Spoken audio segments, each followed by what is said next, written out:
I decided I am going to ask ChatGPT to come up with a podcast. So what advice would you give to others striving to balance a busy career with family life? That's a loaded question. Well, ChatGPT then asked, share some memorable moments or lessons learned from your podcast guest. Oh, wow.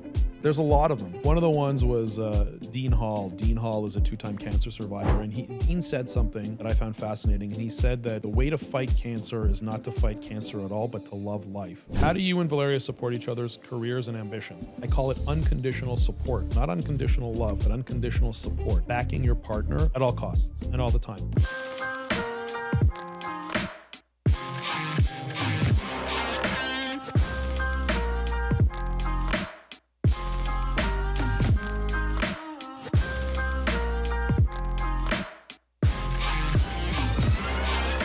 Welcome back to Rise, Life Stories of Accomplished Individuals. Thank you again for joining me today. As you guys know, I really appreciate it. Want to ask you a favor, want to ask you to give me a thumbs up on this YouTube video if you're watching on YouTube, to make a comment, to share with your friends, and help me grow this podcast. Today, we're doing something a little different. I'm going to level with you guys and tell you what happened. I had a podcast scheduled today, and there was probably a mix-up of some kind, and the guest didn't show up. It was a remote session, meaning we were doing it through video conferencing, and the guest didn't make it. Our team is working to get that rescheduled. In the meantime, my video team is here, and I figured if I'm already here, I got to do something. The team is here. Let's create some type of content that is going to be meaningful and interesting. So what I did, since I don't have anybody to interview me and I don't have anybody to interview, I decided I am going to ask ChatGPT to come up with a podcast. So I'm going to read you the prompt that I put into to ChatGPT, and then we'll take it from there. So what I wrote was, I'm a podcast host and I want to sit down and do a solo episode, meaning no guest, just me. My podcast is called Rise, Life Stories of Accomplished Individuals. I'm 50 years old, married, have 3 sons, ages 10, 9, and 5, and I'm married to social media star Valeria Lipovetsky. Give me a theme for this solo episode and a list of topics/questions that I can discuss and answer. So here is the response that I got from ChatGPT. That sounds like a great opportunity to connect with your audience on a more personal level. Given the nature of your podcast and your personal background, here's a theme suggestion for your solo episode along with a list of topics and questions you could discuss and answer. So the title that ChatGPT is suggesting is The Balancing Act, Juggling Family, Personal Growth, and a High-Profile Partnership. Then it goes on to say, this theme allows you to delve into how you balance your personal growth and family life, especially being married to a social media star and being a parent. It's relatable to many who strive to maintain a balance between their professional and personal lives. So then it goes into topics and questions. So the first one is family dynamics and personal growth. This is really interesting, guys.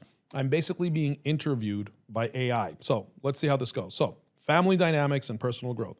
How do you balance being a father to young children while pursuing personal and professional goals? I mean, that's it's a generic question, and I don't think it has, much to do with me specifically. But what I can say is that when you're young and you don't have a lot of, I don't want to say distractions. Kids aren't a distraction, they're a priority. But when you don't have a lot of responsibility outside of taking care of yourself,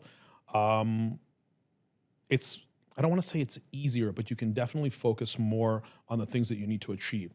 When you have children, part of the things that you need to achieve or that you want to achieve is making sure your kids are the best version that they can be, that they're having an amazing childhood, that you're giving them the correct amount of attention.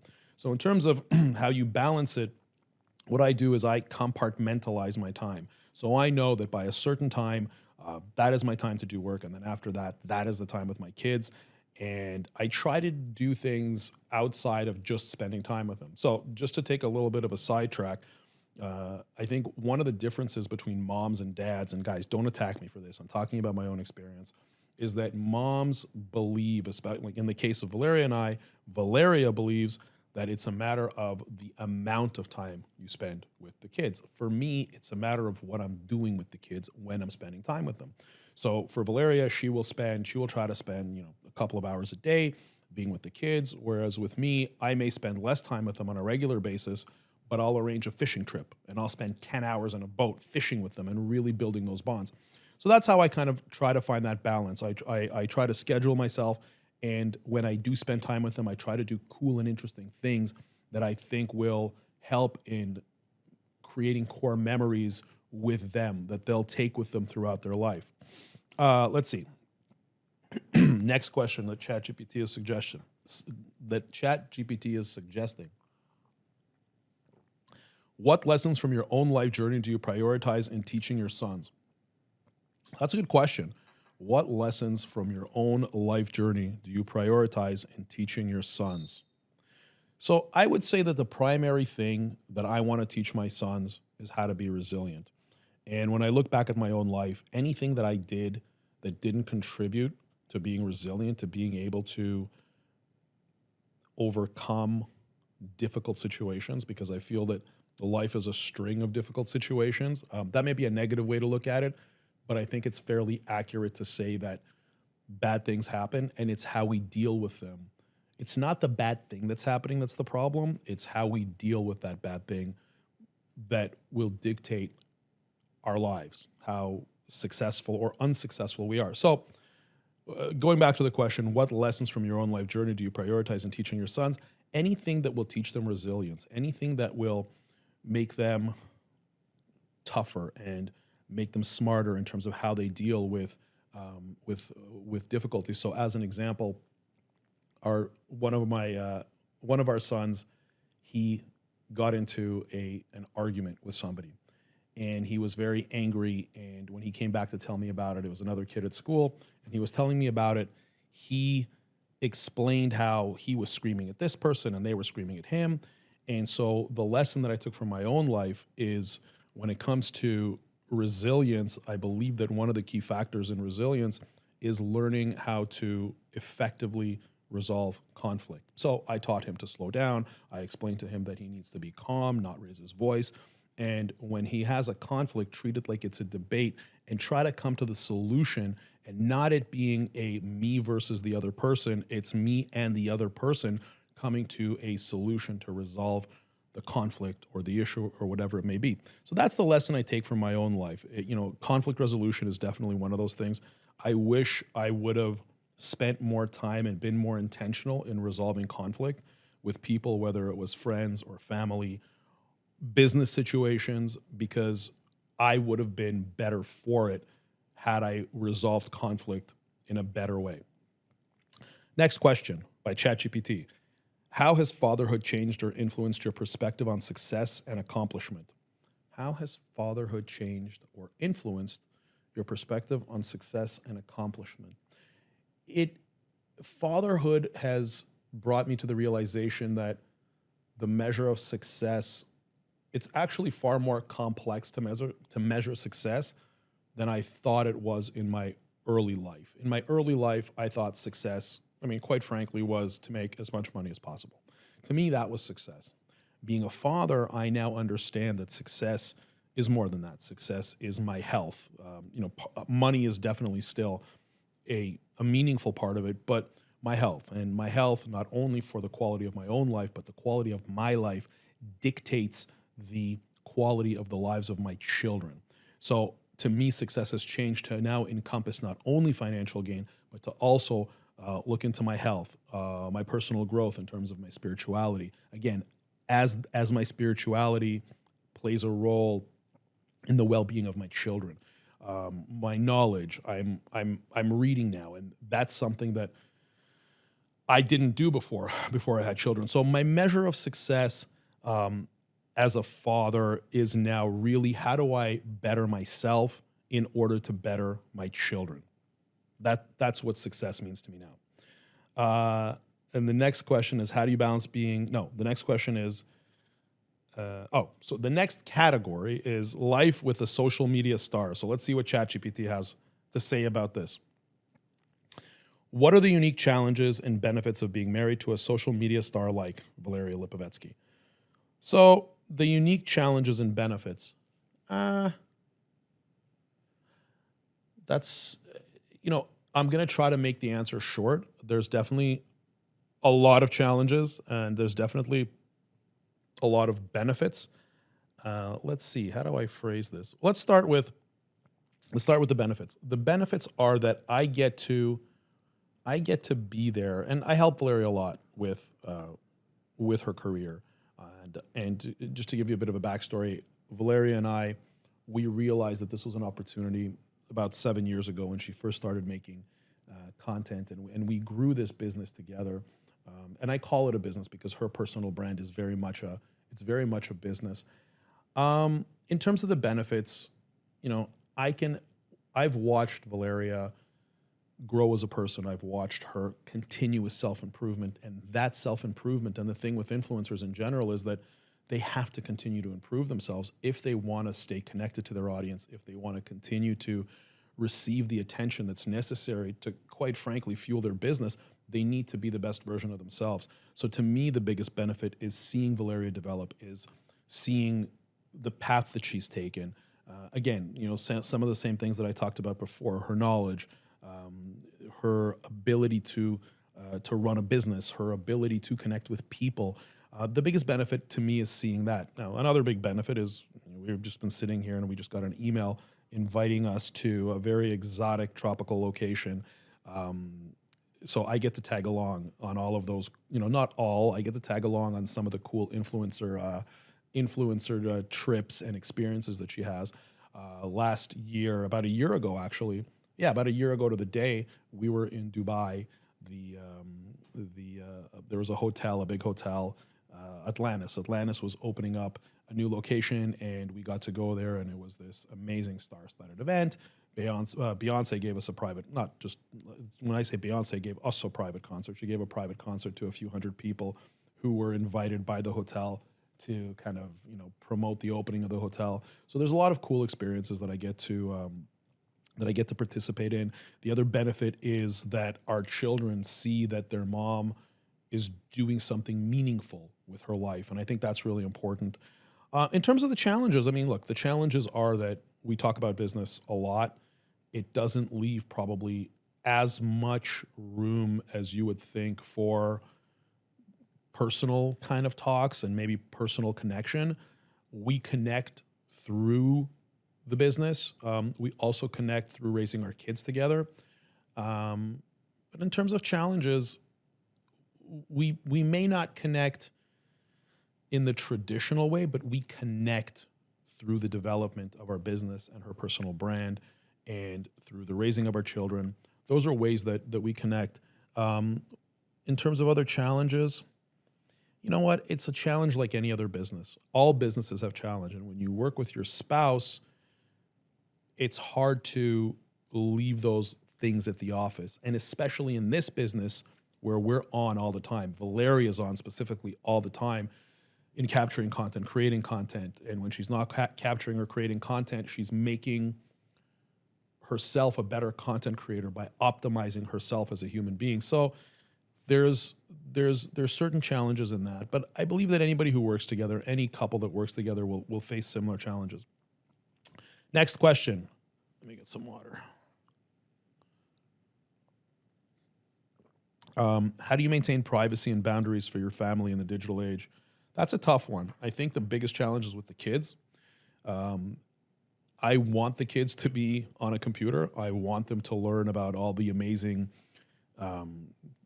opportunities with computer programming and engineering. And they're so creative. They dive into some of these programs, and they accomplish. I mean, they're designing really cool things in the digital world. The problem is that one click away, you've got social media that, in most cases, is completely unfiltered, and children are seeing things that they shouldn't be seeing. That's a big concern. So again, the question is, how do you maintain privacy and boundaries for your family in the digital age?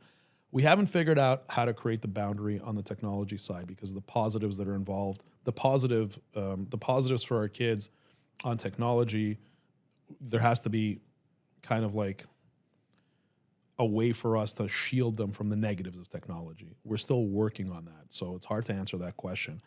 But I believe that the way to shield the way to maintain privacy and boundaries for our kids when it comes to technology, knowing that they can be doing something constructive and creative on on a computer and then instantly one click away be doing something that is bad for them and destructive for them. That is through education. That is through talking with them, explaining to them kind of what's going on realistically in the world when it comes to social media and media in general. And then in terms of how do we maintain privacy and boundaries for myself and Valeria, that's interesting because people have the perception of Valeria and I that our life is on social media and that we don't have any privacy. That's actually very far from the truth, because what people see on social media, and this is true for all creators, is what the creator decided to allow you to see. Creators have final edit. They create the content, they post the content, and so the content that you're seeing is only the stuff they allow you to see. So if you think about it, if you look at our content, there's nothing there that, in my opinion, that's that private. Now, some creators, they will show you, things that are super private. I mean, when I think of that, I think of the Kardashians, right? I think of Kim's divorce with Kanye as an example. That was like a super public thing. And in general, they're always super public. But if you look at us, there really isn't that invasion of privacy that many people think there is. I still feel the fact that I'm in Valeria's content, and of course she's in her own content, and Valeria reaches tens of millions of people every month. I still feel that I'm a private person. I still feel that I'm not exposed to the world. Let's see. Next question. Can you share insights into how your family navigates the online world, both positively and cautiously? So we already talked about that. Behind the scenes of Rise. So what inspired you to start the Rise podcast? So what inspired me to start Rise, to start this podcast, was that I have spent the last 7, probably almost 8 years working with Valeria to develop her personal brand. And I'm not saying this as I'm such a selfless guy that I did this. This was our business, and it continues to be our business. But 4 years ago, so 3 years into it, we hired Rachel, who's the CEO of the company, and Rachel and I and Valeria, we continue to work together, but now it requires less of my time. So I had to ask myself, what's next for me? And doing a podcast seemed like a very logical thing. So that's what inspired me to start Rise, is that I had time free up. I discovered it over the last 7 years of helping Valeria with the creation and systems and administration around her content. I felt that I had experience now, and I wanted to do this. And to me, this podcast, it's not a business, meaning it doesn't make any money. I mean, it brings in a tiny bit of money every month from YouTube. But I didn't start it as a business. I started this podcast because I'm genuinely interested in people's stories. One thing that I'm very fortunate with is that I don't know why, but amazing people are constantly coming into my life. People with just fascinating stories. And so I thought to myself, if I'm going to do anything, I want to have a podcast that talks to people that have fascinating stories, and I want to take their experiences and I want to bring it to my audience. And so my audience can benefit the same way that I continue to benefit from hearing the stories, even like off camera. So that's what inspired me. ChatGPT then asked, share some memorable moments or lessons learned from your podcast guests. Oh, wow. There's a lot of them. One of the ones was Dean Hall. Dean Hall is a 2-time cancer survivor. And Dean said something that I found fascinating. And he said that the way to fight cancer is not to fight cancer at all, but to love life. That was a pivotal moment for me when I heard that. And I understood that regardless of how much you chase your dreams and how much you try to succeed and all of the ways that we measure success, that it can all be taken away just like that. You can get that news that, hey, you've got a fatal disease, or you can be in a car accident, or anything can happen that could take your life away. And when Dean said that to me, that was a pivotal moment. So that really inspired me about loving your life. You fight cancer, not by fighting cancer, but by loving your life. I found that really, really meaningful. Let's see. I'd have to think. There were a lot of them. Layla Sentner. Layla Sentner is the founder and operator and owner of the school that our kids go to, and she had a fascinating story. And when she told me of where she started in life in a very dangerous neighborhood in Southern California, with gangs and some of the violence, and the story around her mother and her father and her brothers being kidnapped, and there was just a lot. You should check out the episode. Hearing that story and then understanding, because Layla and I are friends, and knowing where she got to in life. I mean, she opened the school, but before she opened the school, her and her husband David, they sold their technology company, and they obviously did extremely well with that. And so that was really interesting for me to understand. What Layla showed me is that it's not about the circumstances you're born into. It's really about the attitude that you have as you navigate your life that will put you on the path to a better outcome. So that was something that I learned. Let's see, what else did I learn? There's quite a few things. Just trying to think of who my latest episodes were. Michelle Romano. Michelle Romano is an entrepreneur in Canada. She raised something like, I think she raised $699 million doing she had a business called Clearco. I believe it was Clearco. And she was like a bank, and she would finance e-commerce ventures. And she made a statement to me that stuck with me. And she said, when we talked about the hardships of entrepreneurship, she said to me, my life is better than Netflix, meaning there's so much intrigue and there's so many challenges as an entrepreneur. To have that attitude of, well, it's hard, but rather than sitting there and feeling sorry for yourself about how hard your life is because of the business that you're in, your attitude is, this is so entertaining. I found that really enlightening. Let me see. You know what? I'll check my phone, because on my phone, I'll go to my own YouTube channel and I'll take a look at some of the guests that I've had, because that's going to prompt those memories. My latest episode that's up now with Ginny Luther, that was incredible. Ginny is a parenting coach, and she teaches parents to raise their kids not through control, but to, instead of control, to shift into connection, to connecting with your children. And Ginny, what she showed me, and what I learned from her, is that when I started reading her book, I thought it was going to be this book, and I'm still reading it, by the way. With the book, I thought it would be about parenting, parenting only, and kind of these self-help books about parenting. I found the topic interesting, so I wanted to interview Ginny. But prior to doing that, I started reading her book. And the first chapter was so powerful. It went into, the first chapter was about her child passing away, about her child who, he was at the age of 24, he was murdered. And that gave me a really unique perspective into really just appreciating your children. And when you're raising your children to not necessarily, you have to remember that with your kids, you don't know when you don't know, I don't even know how to phrase this correctly. I don't know, it just gave me a deeper appreciation for my kids, guys. That's what it did. Let's see. Guys, I could go on and on. The guests that I've had have been so fascinating, and I've been really fortunate to have them on. But check out the rest of the episodes, and you guys will kind of draw your own conclusions. Let's see. How do you select guests, and what impact has hosting the podcast had on your personal growth? Wow. How do I select the guests? It's funny enough, I would say more professional podcasts, not to say that this isn't the professional podcasts, but more highly produced podcasts actually have bookers. They actually have either people on staff who go out and research and find guests, or they use booking agencies. And I know this because Valeria has a big podcast.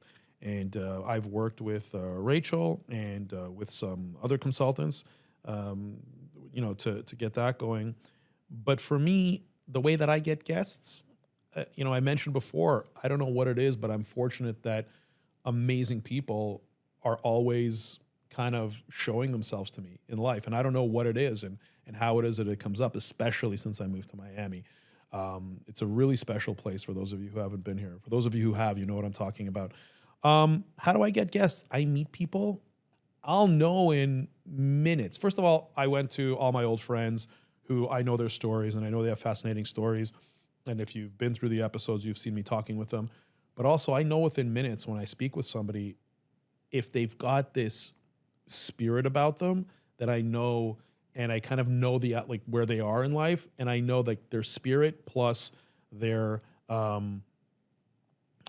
their where they are in life, I'll know if it's interesting. So I'll know within minutes if I'll invite somebody. Some people take me a little longer. Some people I'll get to know them. I'll chat with them. I actually just had a gentleman. His name is Aaron Spivak. Aaron is the founder of Hush Blankets, and Aaron and I met kind of years ago, but we didn't really know each other. And Aaron came over. We connected on social media, and we spent a few hours together. We were doing sauna and cold plunge like I do with a lot of people here at the house. And, we just connected, and I found he's a young guy. I think he's 29 years old. And I was so fascinated that someone as young as him was already so fluent in business. I mean, it helps that he sold his company for a lot of money, and I'll get into that in a future episode. You guys will see it. So I found him fascinating. So literally, we were swimming in the pool, and I was like, Aaron, will you be on my podcast? So that's how I select people. What impact has hosting the podcast had on your personal growth? Well, sitting down in this environment where I have a long conversation with people, I find that being able to pull out these moments, like understanding their story and understanding, like hearing about a challenge that they had in their life, and then diving deep into that challenge and understanding how they got through it, how they resolved that, how they went on. I found that's the most intriguing and compelling thing about my podcast. That's what I've gotten the most value from, is really diving into those little turning points in life, either the challenges or when they saw an opportunity and how they jumped on that opportunity. Let's see. Next, ChatGPT asked me, the header is Reflections at 50. As you hit the milestone of 50, I'm already 50. I'm going to be 51 in a couple of weeks. What are some of the key life lessons you've learned? I think that's too broad of a topic, so I'm not going to answer some of the key life lessons I've learned, because I think as I'm going on, you guys are getting these life lessons. How do you approach health, wellness, and staying active as you age? So if you guys follow me on Instagram, you'll see that I'm very serious about my health. I train anywhere from 5 to 7 days a week. I probably take about 20 to 25 different vitamins every day. The sauna and the cold plunge, it's been about a month that I've been doing it daily. Profound effect on my health. I highly recommend that. And I've been really, it's interesting. I spoke with Jason Wakab of Mind Body Green. He was one of my guests. And when I asked him, what is the key to health? He made a statement to me that I was really surprised at. And the statement that he made was, in terms of what's the most important thing, I thought he was going to say diet and exercise and all these things that I do. He said purpose. So ever since Jason told me that purpose is what's important, I've started really thinking about my purpose. And actually, when it comes to my health, in addition to the sauna and the cold plunge and watching my diet as well as I can, it's definitely my weak point, and the exercise, and the vitamins. In addition to that, what I started doing is I've started on a regular basis asking myself, do I feel like I have purpose? Am I fulfilling my purpose? And my purpose is within my children, and seeing them develop and seeing the accomplishments that they do. Like just today, I went and Jake, he does a safety patrol. So he was wearing his vest with the little, the glowing things, like when the safety patrol, I don't know what those glowing things are, but you know what I'm talking about, like a construction vest. And I saw him, he didn't know that I was watching, and he was greeting the kids as they got into school. He was helping kids out of their car and walking them to that's purpose. Like when I see that made my day. And so now I'm just far more observant and conscious of the things that give me purpose. Seeing Valeria get to the next level, every now and then I'll watch from behind the scenes Valeria making content, and she'll say or do something, or now she's doing podcasts where she's speaking with people. And I'm like, Valeria just leveled up. that's really good for my health, because that gives me purpose, because I see that the effort that I've put into making sure Valeria is the best version of herself, it's working. So that gives me purpose.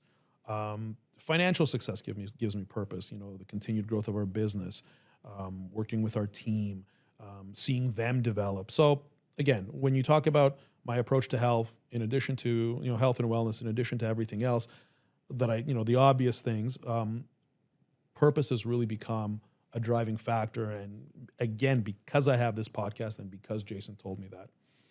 Let's see, next, discuss the evolution of your career and personal ambitions over the years. That's going to take a while, guys. I've had quite a long career, and maybe we'll save that for another episode. Work-life integration. Share your strategies for managing time between work, family, and self-care. We kind of talked about that. Again, this is all ChatGPT. How do you and Valeria support each other's careers and ambitions? I think we've talked about that. We support each other. I call it unconditional support. I was stopped on the streets recently, and by one of these creators who do street interviews, where they just stop people and ask them random questions. And one of the things when we went into what I do and the work I do with Valeria, this gentleman asked me, well, what's your secret to the success of, what's the secret to a successful marriage? And I said something, and I said unconditional support, not unconditional love, but unconditional support, backing your partner at all costs and all the time. Let's see, what's next? So what advice would you give to others striving to balance a busy career with family life? That's a loaded question. We'll do that one another time. Looking ahead, what future aspirations do you have for yourself and your family to continue to evolve, to continue to grow? To me, progress is one of the most important things. If I feel like if I don't progress and if my family doesn't progress, that concerns me. So as long as we're seeing progress, even if it's slow, as long as there's progress. Are there any new projects or ventures you're excited about? That's ChatGPT asking me. Well, thank you, ChatGPT. Actually, there is. I'm really excited about the Influencer Academy that Valeria, myself, and the rest of the team are working on. This is a big project. We've been working on it for some time. There's still a ways to go.